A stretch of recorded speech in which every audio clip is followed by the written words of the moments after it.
హైదరాబాద్ లోని 9,300 చిల్లర ఎకరాలు పరిశ్రమల అవసరాల కోసం ఇచ్చిన స్థలాన్ని ఇవాళ ప్రభుత్వం కాలుష్యకారక పరిశ్రమలను తరలించే ప్రయత్నం చేస్తున్నారు. కాలుష్యాన్ని నివారించాలనడంలో ఎవరికి రెండో అభిప్రాయం లేదు. కాలుష్యం ఉండే పరిశ్రమల్ని తప్పకుండా నియంత్రించాలి, నివారించాలి.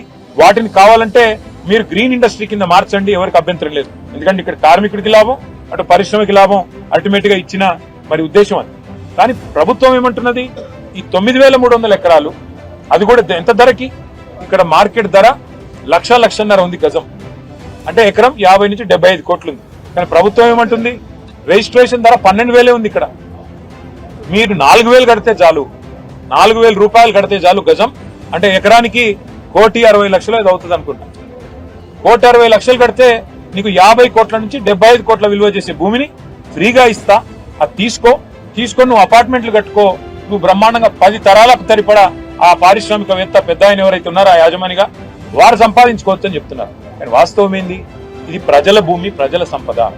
ఈ ప్రజల భూమిని ఆనాడు ప్రభుత్వాలు ప్రజల దగ్గర నుండి సేకరించి, రైతాంగం దగ్గర గాని రెవెన్యూ భూములు గాని సేకరించి పరిశ్రమలకు ఇచ్చిన ఉద్దేశం ఉపాధి కల్పన, సేకరించి ఈ పారిశ్రామికవేత్తలకు కట్టబెట్టిన ఉద్దేశం రాష్ట్ర ఆదాయం పెరగాలని, అంతేగాని ప్రైవేట్ వ్యక్తుల జేబులు నిండాలని కాదు.